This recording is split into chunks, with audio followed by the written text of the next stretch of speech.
Random House Audio presents A Fiery Peace in a Cold War, Bernard Schriever and the Ultimate Weapon, by Neil Sheehan. This is Robertson Dean. Forward. When the space age is mentioned, most people think of Sputnik, the launching into orbit of the first man-made satellite by the Soviet Union on October 4, 1957, or the race between Russia and the United States to land men on the moon. Sputnik was a psychological thunderclap. It set off a paroxysm of fear that the Soviet Union had gained a commanding technological lead over the United States.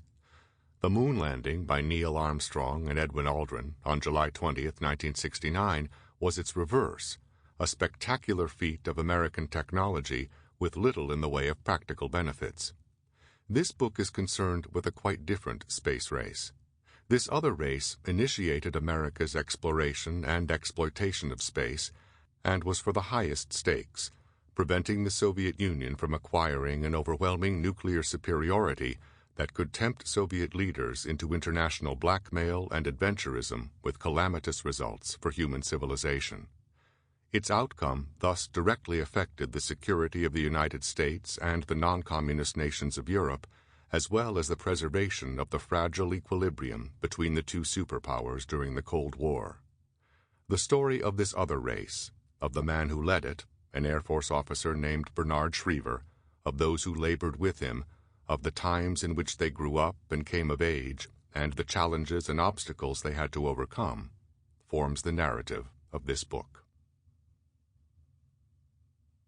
Prologue.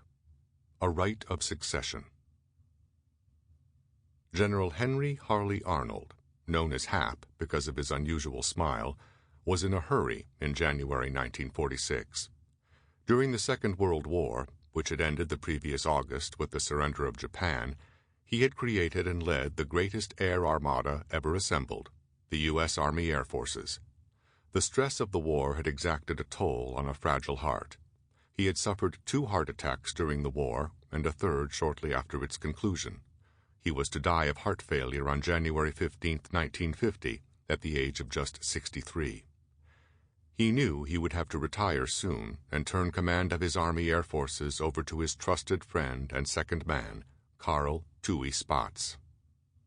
While the outcome of the war was still in doubt, Arnold had, with a couple of exceptions, held innovation to what was practical and could be committed rapidly to combat.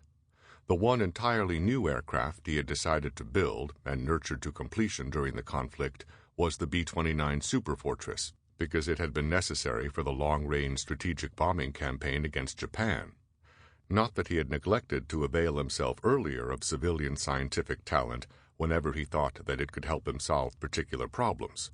Back in 1939, with the conflict in Europe just beginning, he had invited General George Marshall, then the new Chief of Staff and a friend of Arnold's, since they were lieutenants together in the Philippines prior to the First World War, to join him at lunch with a group of scientists with whom he was conferring.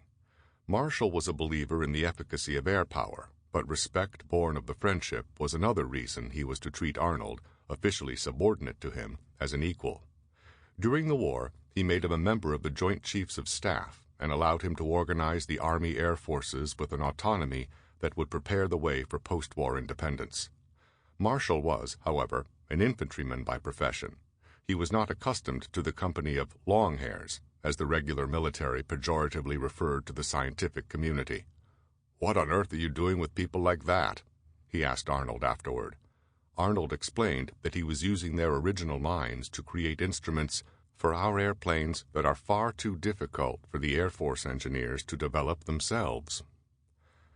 As 1944 wore on, with the defeat of Hitler's Third Reich not long off and Imperial Japan's demise certain to follow, Arnold could afford to look ahead and set free the evangelist of technology that dwelt within him.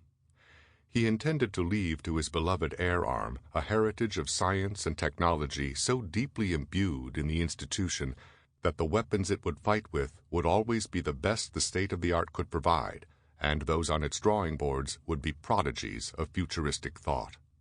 Above all, he was determined to avoid a return in the post-war period to those disheartening years of the early 1930s, when, as he put it in a letter to another old friend, Dr. Robert Millikan, president of the California Institute of Technology, just a relatively small group of enthusiastic officers were struggling against ignorance and indifference as to the importance of aviation and air power to the security and the very existence of the nation. Apparently, with the Soviet Union in mind, he was also convinced that the downfall of Germany and Japan did not mean an enduring peace. It was axiomatic, he wrote, that because the United States would emerge from the conflict as one of the predominant powers, we will no doubt have potential enemies that will constitute a continuing threat to the nation.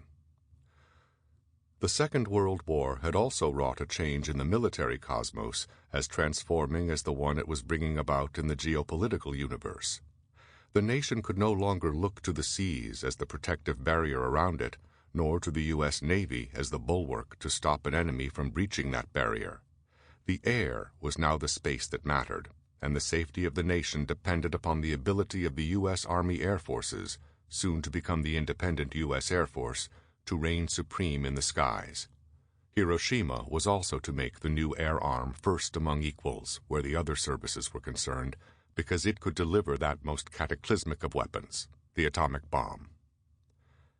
Ever since the early fall of 1944, Arnold had been commissioning studies and funding experimental weaponry. Now, with his retirement impending and his preparations for the future nearing completion, Arnold summoned to his Pentagon office a young colonel named Bernard Schriever.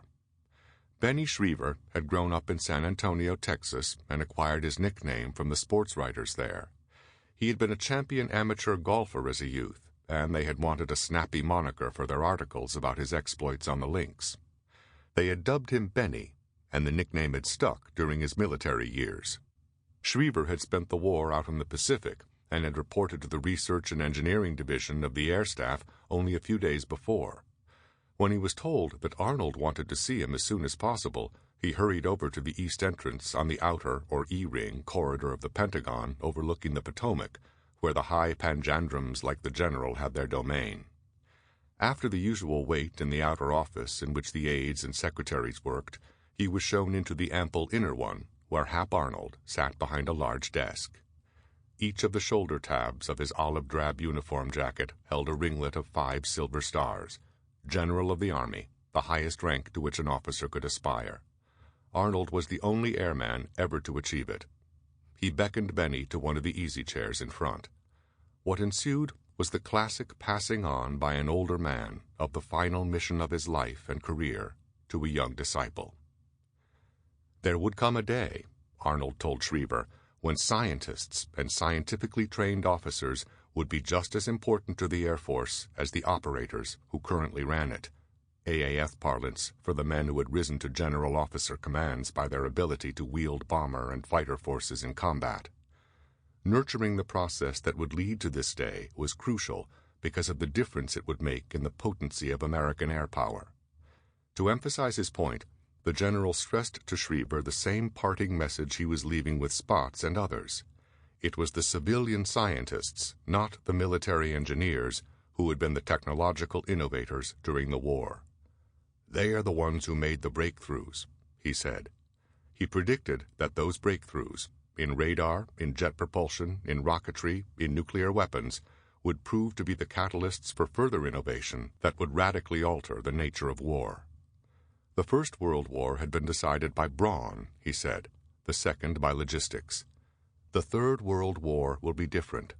It will be won by brains. There was no need for him to mention Joseph Stalin's Soviet Union as the threat. Both men understood it. All of us, at least those of us in the military, thought that we were in for a long siege with communism, Schriever was to say years later in recounting the meeting.